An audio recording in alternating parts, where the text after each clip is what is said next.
Assalamualaikum warahmatullahi wabarakatuh. Kami dari Kumpulan 3 ingin membentangkan tentang tajuk metod dakwah Al-Hikmah kepada golongan LGBT. Baik, nama-nama ahli kumpulan ketiga adalah Nur Izzatul Ilya binti Ilyas, Nur Syafinas binti Osman, Haizatul Hafizah binti Masri, Awatif Hanan binti Muhammad Razi, Hafidah Kamila binti Abdul Malik. Baik, saya serahkan pembentangan ini kepada pembentang yang pertama. Nama saya Awatif Hanan binti Muhammad Razi, nombor matrik I19103528. Saya akan membentangkan tentang definisi dakwah Al-Hikmah dan juga definisi bagi LGBT. Pertama sekali kita pergi kepada apa yang dimaksudkan dengan dakwah itu sendiri. Okey, perkataan dakwah ini diambil daripada bahasa Arab, iaitu dari kata da'ah, yad'u, da'watan, da'wan dan juga doaan, yang bermaksud panggilan, seruan atau ajakan. Okay. Dakwah pada menurut Al-Quran ini adalah menyampaikan kebenaran di jalan Allah Subhanahu Wa Taala. Okay. Pada pandangan Abdul Al-Naim Muhammad As-Sanian, beliau berpendapat dakwah ini adalah suatu perkara yang telah ditentukan haknya, iaitu agama Islam untuk disampaikan kepada orang lain agar syariat Islam dapat direalisasikan dalam kehidupan seharian. Maksudnya di sini beliau mengatakan bahawa dakwah ini adalah satu perkara yang telah ditetapkan oleh Allah Subhanahu Wa Taala supaya setiap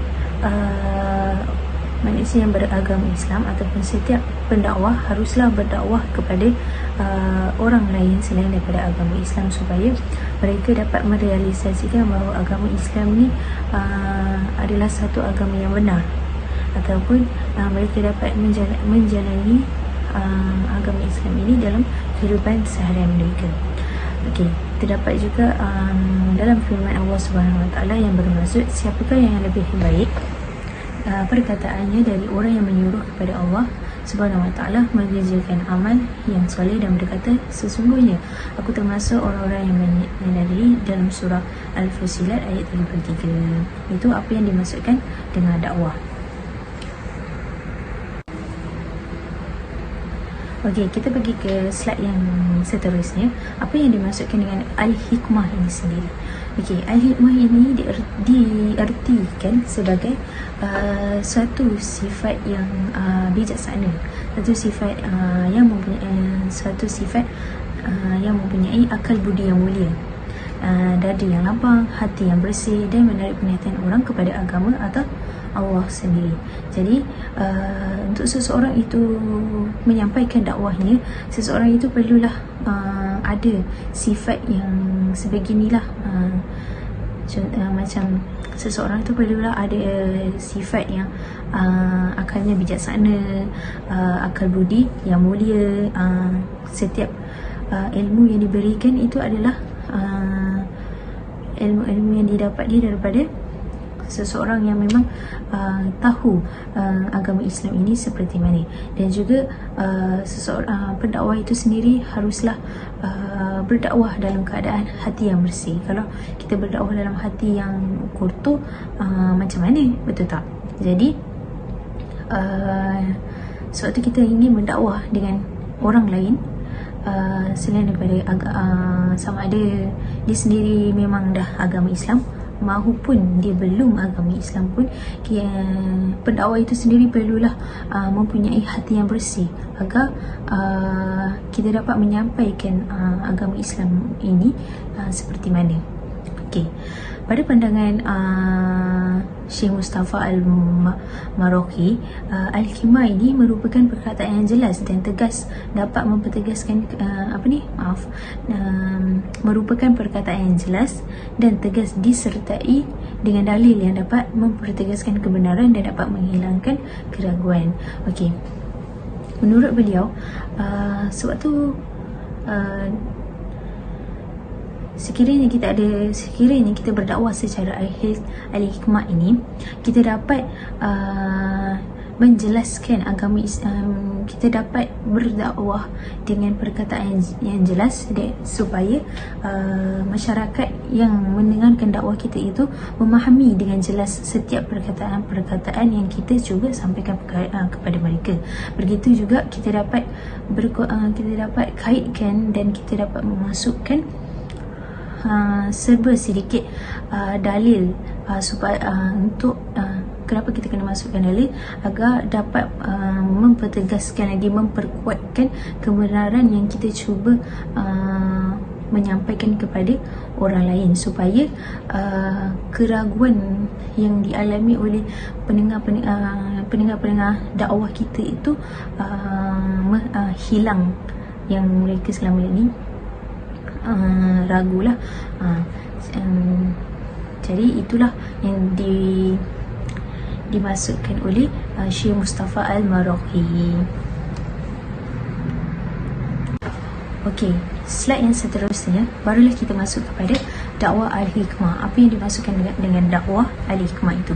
Okey, dakwah Al-Hikmah ini adalah menyampaikan dakwah dengan cara yang bijaksana. Okay, seperti saya beritahu sebelum ini, apa yang dimasukkan Al-Hikmah itu sendiri adalah mempunyai bijaksana, akal budi yang mulia. Begitu, itulah yang dimasukkan dengan dakwah Al-Hikmah. Maksudnya kita haruslah menyampaikan dakwah itu dengan cara yang bijaksana. Maksudnya diri kita sendiri kena ada sifat bijaksana itu.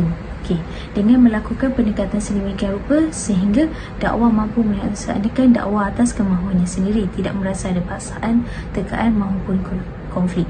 Maksudnya di sini sekiranya pada siapa yang ingin berdakwah kepada orang lain tiada paksaan pun, tetapi dalam Al-Quran sendiri Allah telah mengatakan bahawa dakwah ini telah ditentukan haknya agar kita, setiap manusia, setiap Muslim, setiap agama Islam ini perlulah berdakwah kepada orang yang bukan Islam maupun orang yang memang tahu memang dia dah agama Islam, cumanya ilmunya belum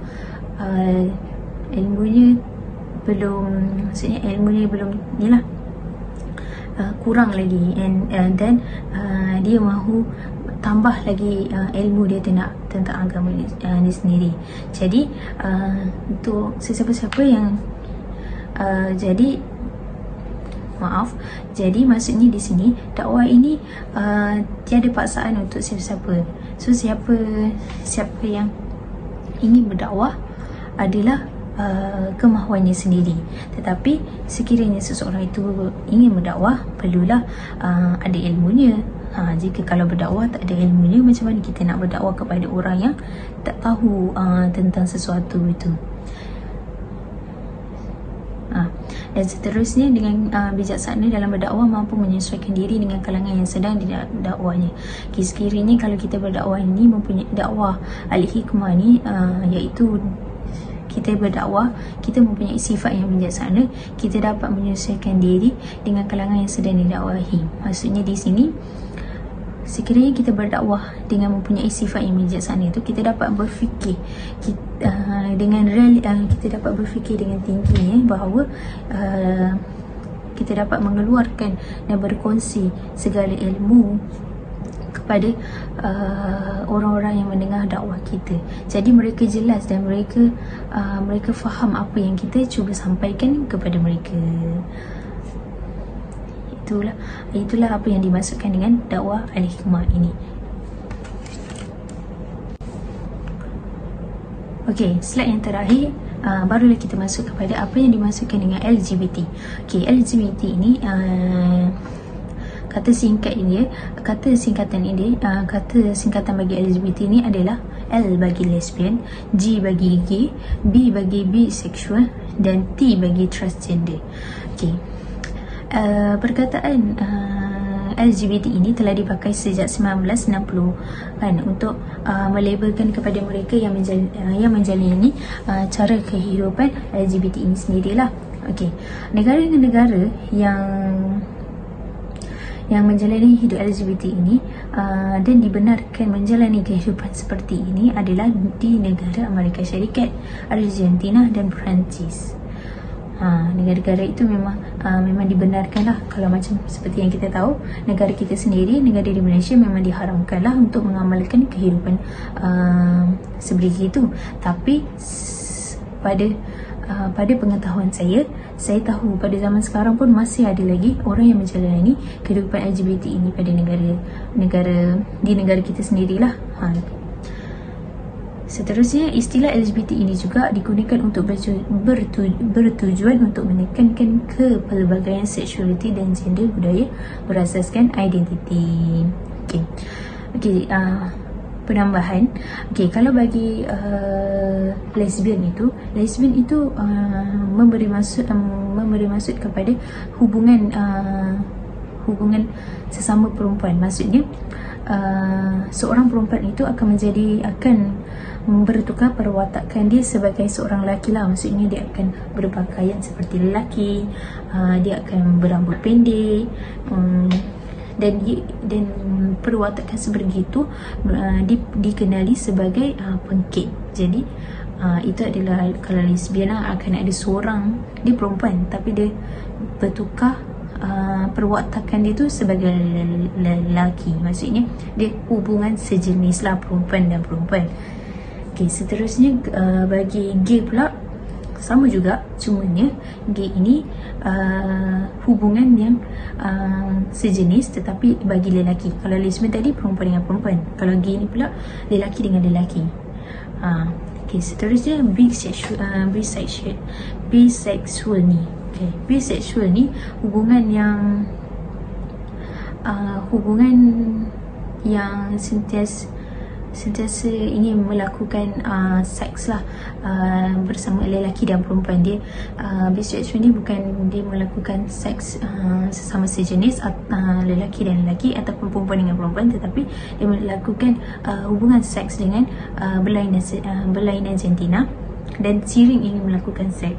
Itu apa yang difahami lah. Dan yang terakhir, transgender. Seperti yang kita tahu, transgender macam yang ada dekat negara kita sendiri, kat Malaysia kita tahu lelaki bertukar jantina. Maksudnya lelaki bertukar jantina, maksudnya lelaki menjadi perempuan lah.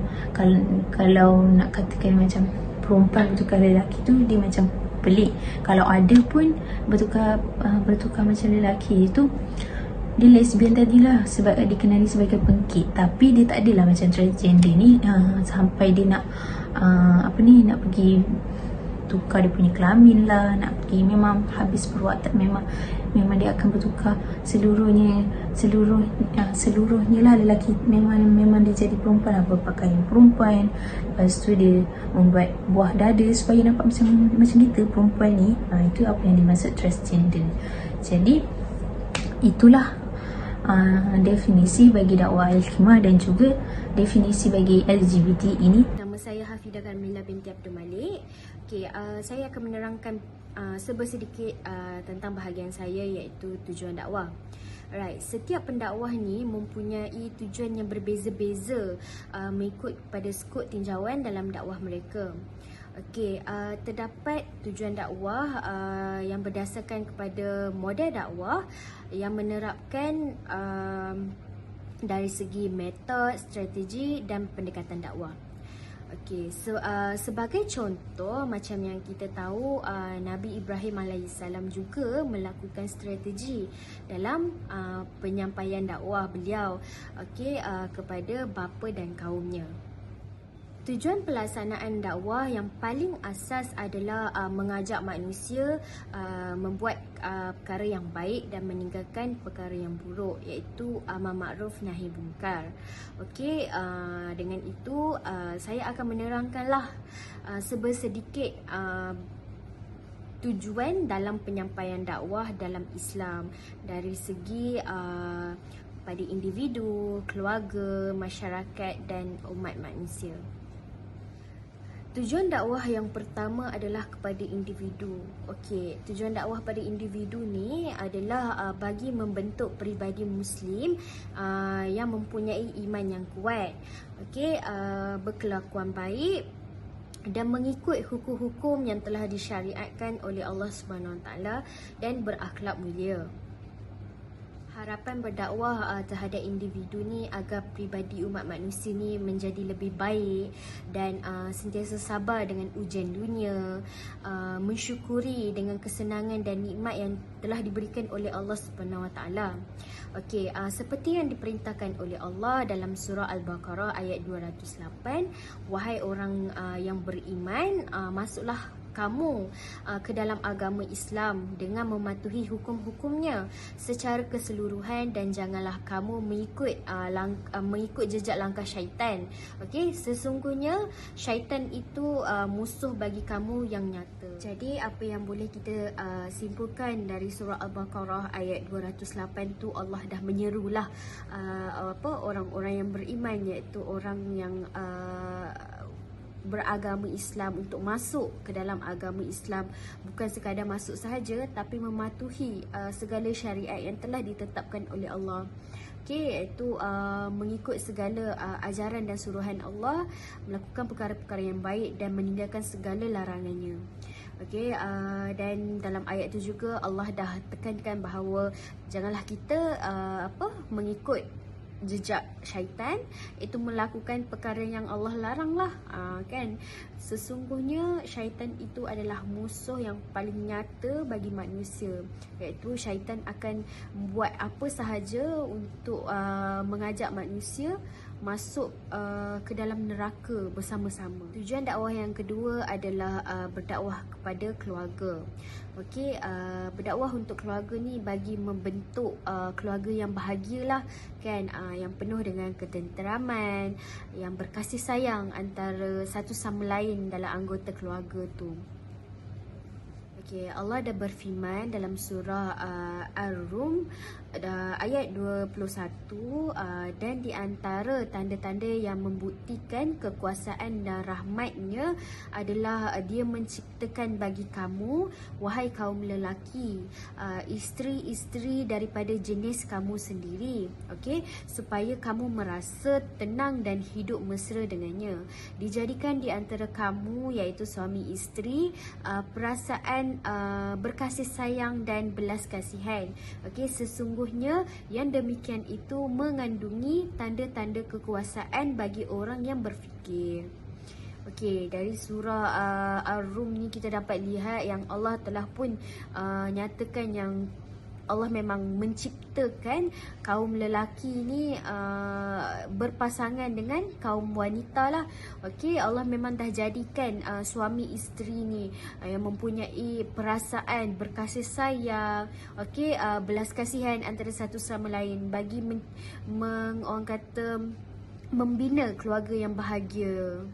Tujuan dakwah yang ketiga adalah dakwah untuk masyarakat. Okey, dakwah kepada masyarakat ni, okey, bagi membentuk masyarakat yang sejahtera lah. Okey, yang sejahtera, yang penuh dengan suasana keislaman. Okey, selain tu berdakwah juga dapat orang kata menjadikan masyarakat tu mematuhi kepada peraturan-peraturan yang telah disyariatkan oleh Allah, kan, dan dapat menjadikan masyarakat tu mempunyai hubungan yang baik dengan manusia dan juga alam sekitar. Selain tu masyarakat juga apabila didakwah mungkin berubah untuk menjadi saling membantu dan mempunyai rasa penuh persaudaraan tu. So apabila rasa persaudaraan tu kuat, jadi masyarakat tu akan menjadi masyarakat yang dari hadis riwayat Bukhari, Nabi Muhammad ni dah menggambarkan Islam tu, perumpamaannya orang-orang yang beriman ni saling mencintai antara satu sama lain lah, saling berbelas kasihan, saling mempunyai kesamaan rasa, okey, antara mereka tu seperti satu tubuh. Apabila salah satu anggotanya merasa sakit, maka seluruh anggota badannya juga turut merasa tidak tidur dan merasa demam panas disebabkan ada anggota yang sakit tadi. Jadi dari situ Nabi Muhammad ni dah menggambarkan yang bahawa Islam sangatlah orang kata sempurna, okey, mementingkan kasih sayang untuk mengharmonikan sesebuah hubungan tu antara satu sama lain lah. Okey, yang terakhir, tujuan dakwah terhadap umat manusia. Okey, berdakwah untuk umat manusia ni bagi membentuk masyarakat dunia yang penuh dengan kedamaian dan ketenangan. Macam yang saya cakap tadilah, orang kata masyarakat yang harmoni kan, dan tiada dunia yang orang kata tanpa diskriminasi, okey, saling tolong menolong serta saling menghormati antara satu sama lain. Okey, apabila orang kata berdakwah untuk umat manusia ni, jadi masing-masing memainkan peranan lah sebagai umat Islam kan, untuk membentuk satu masyarakat yang penuh dengan kasih sayang dan penuh dengan kedamaian. Allah berfirman dalam surah Al-Anbiya ayat 107, dan tiadalah kami mengutuskan engkau wahai Muhammad melainkan sebagai rahmat bagi sekalian alam. Okey, itulah beberapa tujuan dalam berdakwah. Okey, kita dapat lihat dari segi orang kata individu tu sendiri, dari segi keluarga dan masyarakat. Kiranya berdakwah ni adalah orang kata perkara yang meluas kepada semua orang, dan masing-masing memainkan peranan berdakwah. Bukanlah sekadar hanya ustaz ataupun orang-orang yang alim sahaja yang boleh berdakwah. Kita sebagai umat manusia juga orang kata memainkan peranan. Apabila melihat sesuatu yang mungkar tu, mungkin kita boleh cegah ataupun menasihati. Okey, tak perlu tunggu kita menjadi seorang yang alim ulama baru kita boleh menegur seseorang. Okey, mana tahu dengan orang kata nasihat ataupun teguran kita dengan niat kita yang baik kan, akan mengubah seseorang tu dan menjadikan kehidupan ni lebih damai dan tenang. Nama diberi Nur Izzatul Ilyas binti Ilyas. Nombor metrik I192038663. Baik, saya akan terangkan tentang langkah-langkah penyebaran dakwah Al-Hikmah kepada golongan LGBT. Okey. Pada zaman pasca kemerdekaan ini, semakin banyak golongan LGBT yang tersebar di semua tempat sehingga ia amat membimbangkan buat umat Islam. Oleh itu, sebagai umat Islam hendaklah menyebarkan dakwah secara berhikmah agar dapat memberi manfaat kepada semua orang, sekaligus dapat memberi kesedaran kepada golongan LGBT yang dapat menyedarkan mereka apa yang mereka lakukan adalah salah dan terpisah di landasan Islam. Okay, justru terdapat beberapa langkah penyebaran dakwah Al-Hikmah kepada golongan LGBT. Okay, antaranya ialah peranan media massa. Okay, LGBT merupakan satu jenayah yang boleh dihukum. Okay, media massa merupakan satu platform yang amat penting dalam menyebarkan suatu perkara, kerana masyarakat kini melihat dan mendengar sesuatu perkara melalui platform ini, misalnya WhatsApp, Facebook, Instagram dan lain-lain lagi. Ia juga menarik seseorang itu untuk berkongsi maklumat ataupun memberi komen secara global. Okay, sebagai pengguna media massa, hendaklah menyebarkan perkara-perkara ataupun berita yang benar saja. Sahih, bukannya memfitnah sehingga membuka aib seseorang. Okay, dalam pada waktu itu, bagi menarik minat golongan LGBT di media massa, hendaklah melakukan banyak poster, video, kelas agama secara maya agar mereka terbuka hati dan balik ke pangkal jalan. Baik. Media massa juga yang beroperasi selama 24 jam mampu mencorakkan hati budi dan zahsiah umat. Okay, sebagaimana firman Allah SWT tentang perbuatan bersosial yang digalakkan dalam agama Islam. Okay, bismillahirrahmanirrahim. Wa'tasimu bihablillahi jami'an wa la tafarraqu wazkuru ni'matallahi 'alaikum iz kuntum a'da'an fa'alafa baina qulubikum fa asbahtum bi ni'matihi ikhwana wa kuntum 'ala syafah hufratin minan nar fa anqazakum minha. Okay, kadzalika yubayyinullahu lakum ayatihi la'allakum tahtadun. Okey, maksudnya dan berpegang teguhlah kamu sekalian kepada tali Allah dan tali Allah itu agama Islam, dan janganlah kamu bercerai-berai, dan kenanglah nikmat Allah kepada kamu ketika kamu bermusuh-musuhan semasa jahiliah dahulu. Okey, lalu Allah menyatukan antara hati kamu dan sehingga kamu bersatu padu dengan nikmat Islam, maka menjadilah kamu dengan nikmat Allah itu orang Islam yang bersaudara, dan kamu dahulu berada di tepi jurang neraka disebabkan kekufuran kamu semasa jahiliah. Lalu Allah selamatkan kamu dari neraka itu disebabkan nikmat Islam juga. Demikianlah Allah menjelaskan kepada kamu ayat keterangannya supaya kamu mendapat petunjuk hidayahnya. Okey, daripada surah Al-Imran ayat 103. Okey, jelas ia menunjukkan bahawa perlu yang bermasyarakat dan bersosial dalam hidup kita. Okey, tetapi ia akan mendatangkan mudarat sekiranya setiap perkara dilakukan secara melampau.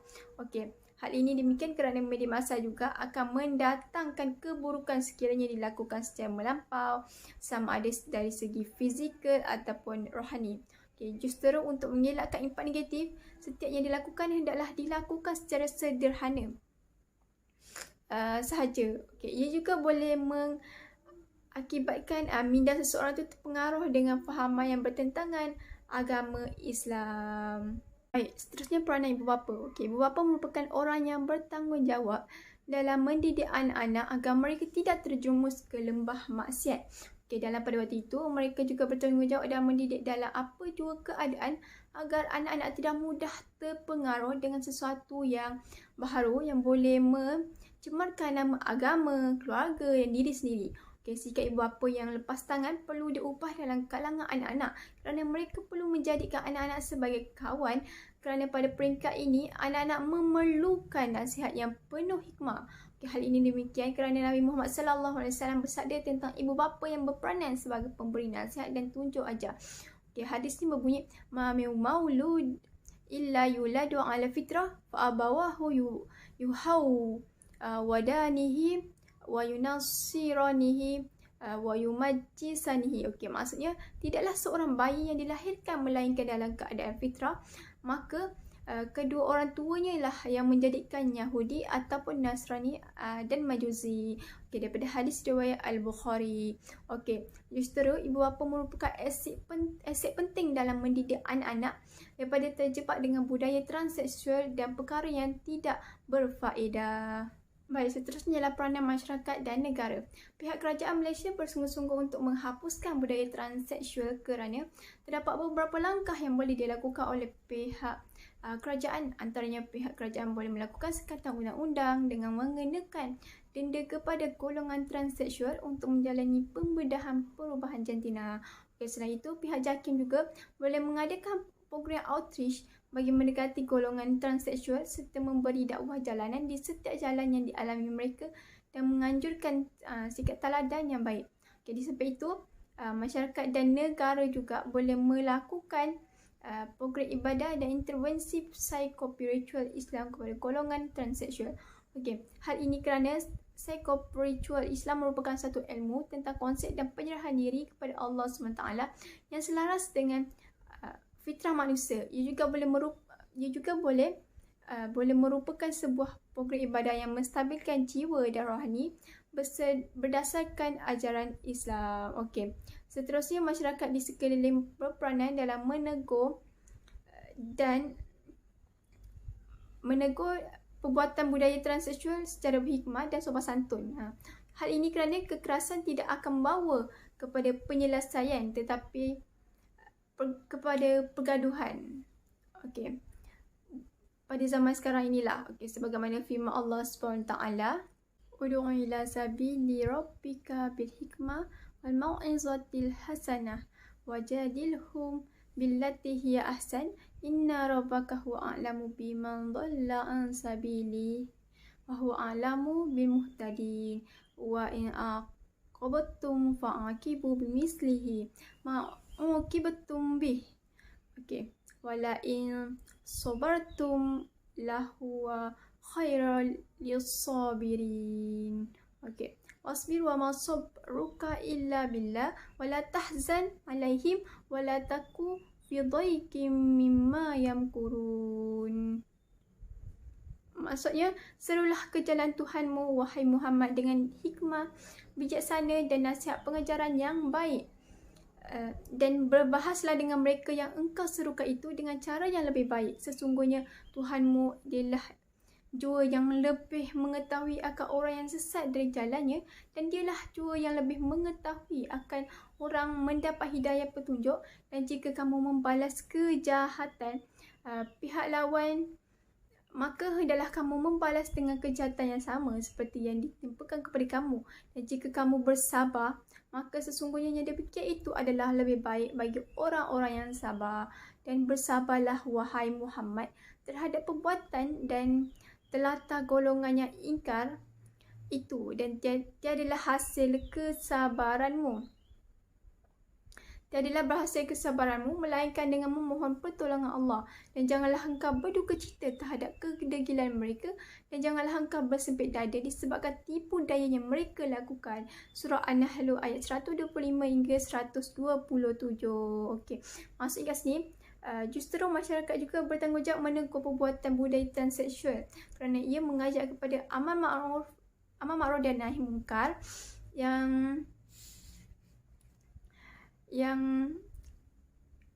boleh merosakkan akidah manusia. Okey, justru setiap orang yang mempunyai hak setiap orang mempunyai hak untuk menegur budaya transseksual kerana ia boleh membentuk sebuah negara yang aman dan makmur, sama ada secara senyap-senyap atau teguran secara sopan di khalayak orang ramai. Okey, itu saja daripada saya. Saya serahkan kepada bentang yang seterusnya. Saya Nusyakin Nas binti Osman, nama matrik I 19304242. Saya akan menerangkan di antara cabaran-cabaran untuk menyebarkan dakwah al-hikmah kepada golongan LGBT atau lebih dikenali sebagai gay, iaitu mereka ni minat terhadap kaum sejenis, seperti lelaki suka sama lelaki dan perempuan suka sama perempuan.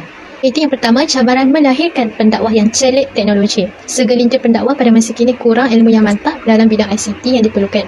Pada era masa kini, dalam era ledakan maklumat ini, teknologi maklumat serta komunikasi ini amat-amat penting, di mana metod dakwah tidak lagi terbatas di dalam halakah-halakah ilmiah ataupun di bilik-bilik kuliah, tetapi dengan mengaplikasikan serta memanfaatkan teknologi internet dan automasi ini sebagai saluran dakwah yang sangat berkesan untuk membantu golongan LGBT ini ke jalan Allah. Berdakwah melalui teknologi ini, dia merupakan suatu inovasi terbaru dalam syiar Islam, di mana medium ini dapat memudahkan tugas para pendakwah dan melebarkan usaha dakwah Islamiah ke skala global. Justru para pendakwah perlu mengambil dan menggunakan kesempatan daripada kemajuan teknologi ini secara maksimum sebagai medium untuk menyebarkan visi dan misi dakwah kepada golongan LGBT ini. Di dalam dunia realiti baru ini, pendakwah perlu celik teknologi, informasi dan komunikasi yang mampu melaksanakan kerja-kerja dakwah, iaitu dengan menggunakan teknologi, menguasai dan memanfaatkan peluang-peluang yang terdapat dalam teknologi terkini, di mana untuk mewujudkan seperti laman web dan e-dakwah, malah berkeupayaan dapat menguasai dan serta bersaing dengan kemajuan teknologi terkini di peringkat global. Keperluan dakwah dalam perkembangan Islam yang semakin memerlukan perkara utama yang menjadi fokus ialah melahirkan pendakwah yang berkemudahan dan berkeupayaan untuk menghadapi persaingan media yang berskala global, di mana para pendakwah dalam era ini mestilah mempunyai pemikiran yang kreatif, inovatif dan imajinatif, di mana bukan setakat untuk menonjolkan keilmuan dan aspek ritualistik semata-mata, tetapi perlu juga menguasai keilmuan sains dan teknologi. Justru itu, para pendakwah ini hendaklah mempunyai kualiti sebagai ulul albab yang mampu menjalankan tugas sebagai khalifah Allah fi al-ard. Sebagaimana firman Allah Subhanahu wa taala, A'udzubillahi minasyaitonir rajim. Bismillahirrahmanirrahim. Amman huwa qanidun ana al-layli sajidan wa qa'iman yahzaru al-akhirata wa yarju rahmata Rabbi qul hal yastawi alladhina ya'lamuna wal ladzina la ya'lamun innama yatazakkaru ulul albab. Di mana maksudnya, katakanlah, adakah sama orang-orang yang mengetahui dengan orang-orang yang tidak mengetahui? Sesungguhnya orang-orang yang mengambil pengajaran ini hanyalah orang-orang yang mempunyai akal, di mana ia dapat memikirkan dan serta memahaminya. Itu dalam surah Az-Zumar ayat 9. Cabaran dalam menyebarkan dakwah kepada golongan LGBT ini salah satunya perkembangan teknologi yang amat pantas dalam menyebarkan sesuatu maklumat. Di mana teknologi kini telah menguasai global. Hampir setiap orang menggunakan teknologi ini dan teknologi ini juga lah menyebabkan kita boleh menguasai dan mengawal hampir setiap perkara di jari jari sahaja. Contoh mudah, dia boleh mengakses laman web pornografi di mana ia bersesuaian dengan kecenderungan seksual mereka. Bahkan golongan LGBT ini juga mempunyai komuniti maya di mana mereka dapat bertukar-tukar pandangan serta pendapat saling menyokong untuk meneruskan perjuangan LGBT ini dengan berusahalah untuk mendapatkan pengiktirafan dari negara masing-masing.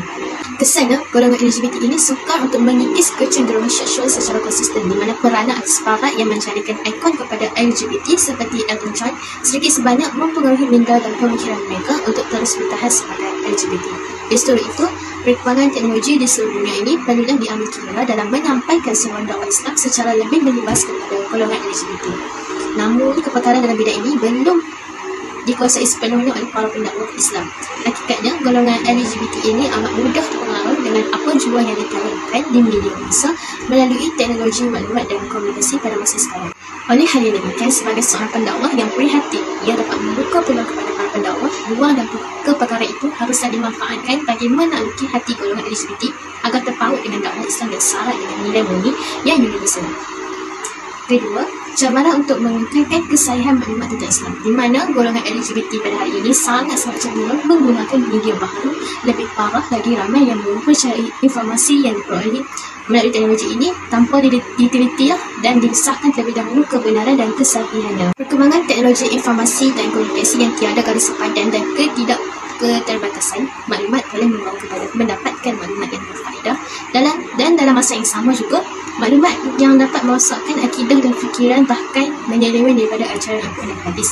Bahan yang dihidangkan melalui serangkaian teknologi informasi dan komunikasi seperti Facebook, YouTube, Instagram, Twitter dan banyak lagi sebahagiannya adalah berbeza bahkan bertentangan dengan ajaran Islam yang sebenar. Melalui prasarana teknologi informasi dan komunikasi, pihak yang tidak bertanggungjawab ini sentiasa untuk mencari jalanlah dan peluang untuk membuat sebarang penyelewengan dan mengumpulkan maklumat palsu dan dusta.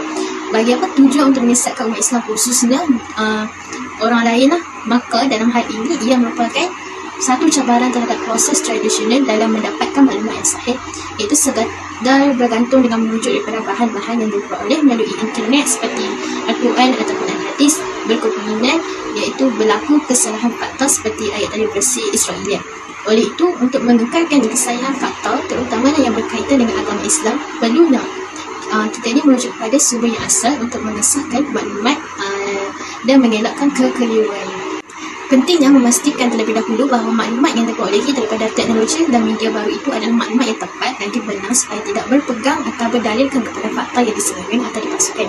Perkara ini perlu dititik beratkanlah dan serta diambil perhatian terutamanya yang berkaitan dengan soal-soal ilmu keagamaan yang perlu dipasti terlebih dahulu kebenarannya atau kesahihannya, di mana sesuai dengan saranan Al-Quran di dalam surah Al-Hujurat ayat 6, Allah berfirman, A'udzubillahiminasyaitonirrajim. Ya ayyuhalladzina amanu in ja'akum fasiqun binaba'in fatabayyanu an tusibu qauman bijahalatin fatusbihu 'ala ma fa'altum nadimin.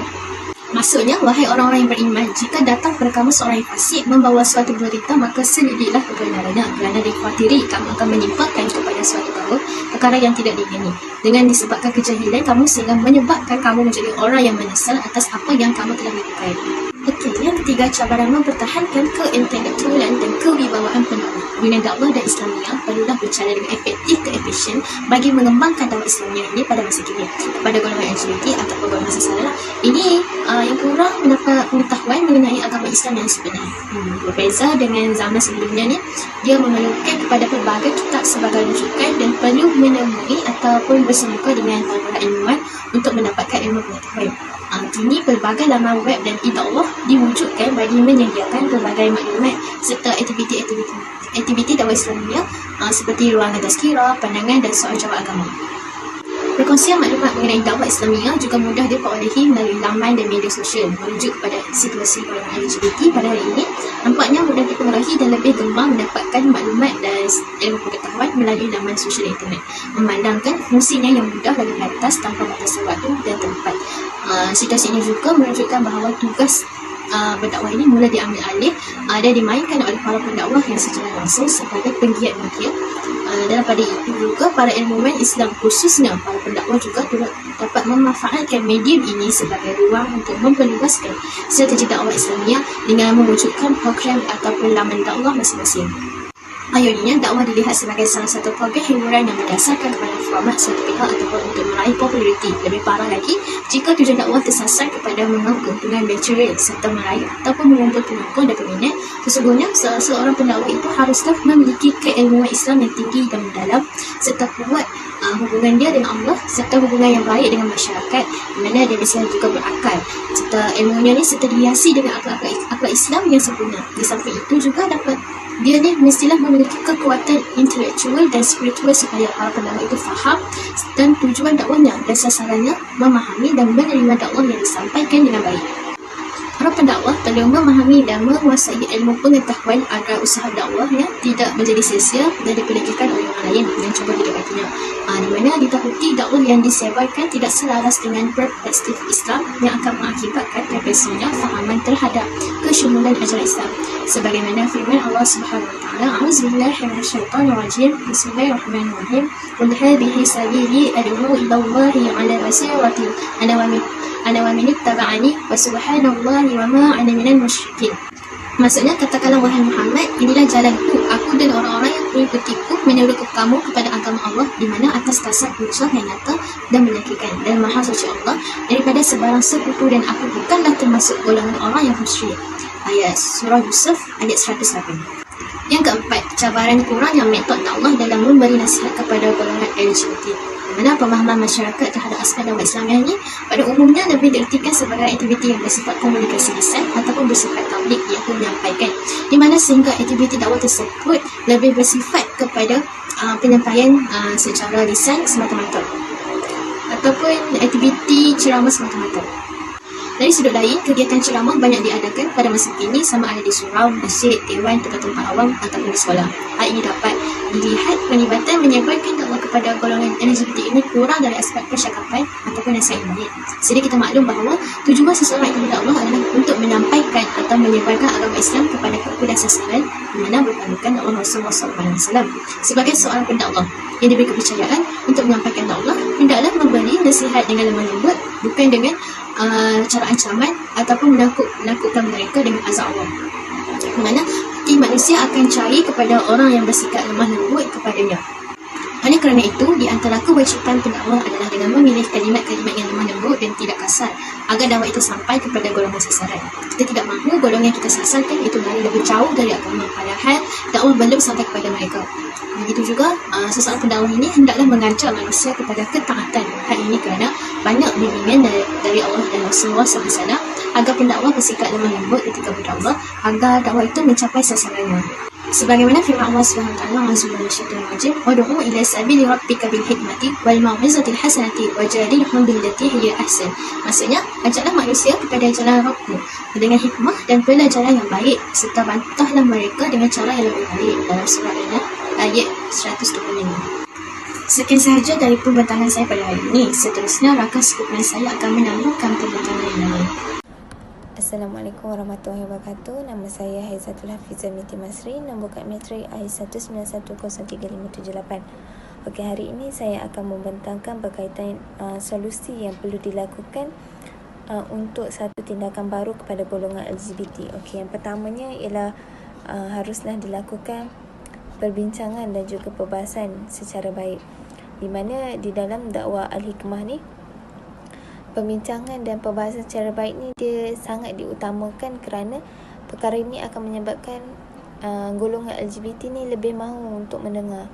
Okey, dekat dalam artikel juga banyak menyebut yang golongan mereka yang LGBT ni lebih mudah menerima teguran jika dilakukan dengan berhemah dan lembut.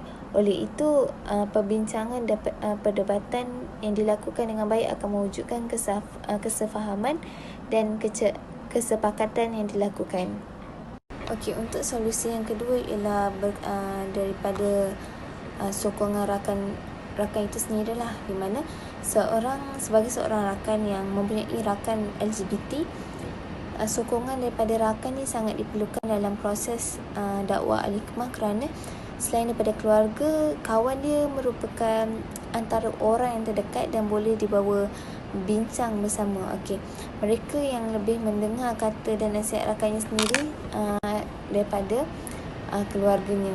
Okey, dan kita janganlah merasakan bahawa golongan LGBT ni berkelakuan keji, kerana mereka juga keliru dengan keadaan diri mereka. Oleh itu, kita sebagai rakan hendaklah sentiasa memberi sokongan untuk mereka berubah secara perlahan-lahan apabila berjumpa dan sebagainya.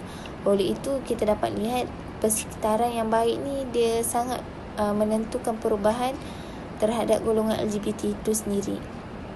Okay, untuk solusi yang terakhir ialah pembelajaran di sekolah, di mana bagi membanteras golongan LGBT ni daripada terus berluasa, salah satu dakwah al-hikmah yang boleh kita lakukan adalah dengan memberikan pelajaran kepada pelajar sekolah berkenaan dengan perkara ni. Dan LGBT dalam pembelajaran ni perlu diperluaskan lagi agar mereka dapat memahami konsep LGBT tu dan tidak mudah terikut dengan perkara yang sama seperti dilakukan oleh golongan LGBT itu sendirilah.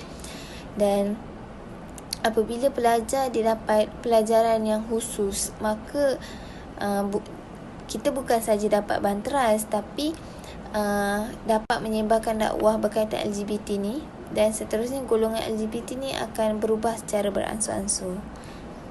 Okey, secara kesimpulannya, manusia yang diciptakan oleh Allah ni dia bukan sia-sia, bahkan mempunyai peranan dan juga tanggungjawab masing-masing, yang mana ianya akan diadili pada hari kiamat kelak lah.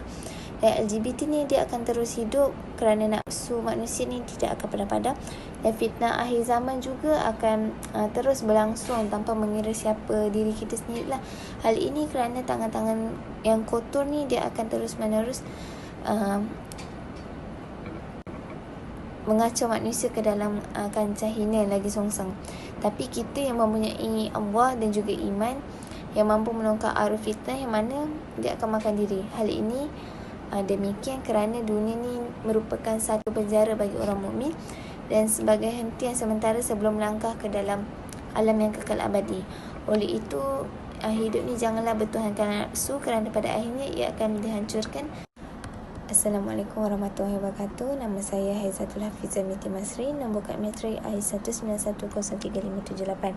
Okey, hari ini saya akan membentangkan berkaitan solusi yang perlu dilakukan untuk satu tindakan baru kepada golongan LGBT. Okey, yang pertamanya ialah haruslah dilakukan perbincangan dan juga perbahasan secara baik, di mana di dalam dakwah al-hikmah ni pembincangan dan perbahasan secara baik ni dia sangat diutamakan kerana perkara ini akan menyebabkan golongan LGBT ni lebih mahu untuk mendengar. Okey, dekat dalam artikel juga banyak menyebut yang golongan mereka yang LGBT ni lebih mudah menerima teguran jika dilakukan dengan berhemah dan lembut. Oleh itu, perbincangan dan perdebatan yang dilakukan dengan baik akan mewujudkan kesefahaman dan kesepakatan yang dilakukan. Okey, untuk solusi yang kedua ialah daripada sokongan rakan itu sendirilah, di mana sebagai seorang rakan yang mempunyai rakan LGBT, sokongan daripada rakan ni sangat diperlukan dalam proses dakwah al-hikmah, kerana selain daripada keluarga, kawan dia merupakan antara orang yang terdekat dan boleh dibawa bincang bersama. Okey, mereka yang lebih mendengar kata dan nasihat rakannya sendiri daripada keluarganya. Okey, dan kita janganlah merasakan bahawa golongan LGBT ni berkelakuan keji, kerana mereka juga keliru dengan keadaan diri mereka. Oleh itu, kita sebagai rakan hendaklah sentiasa memberi sokongan untuk mereka berubah secara perlahan-lahan apabila berjumpa dan sebagainya.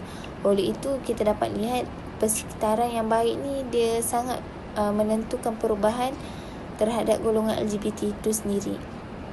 Okay, untuk solusi yang terakhir ialah pembelajaran di sekolah, di mana bagi membanteras golongan LGBT ni daripada terus berluasa, salah satu dakwah al-hikmah yang boleh kita lakukan adalah dengan memberikan pelajaran kepada pelajar sekolah berkenaan dengan perkara ni. Dan LGBT dalam pembelajaran ni perlu diperluaskan lagi agar mereka dapat memahami konsep LGBT tu dan tidak mudah terikut dengan perkara yang sama seperti dilakukan oleh golongan LGBT itu sendirilah. Dan apabila pelajar didapat pelajaran yang khusus, maka kita bukan saja dapat banteras tapi dapat menyebarkan dakwah berkaitan LGBT ni, dan seterusnya golongan LGBT ni akan berubah secara beransur-ansur.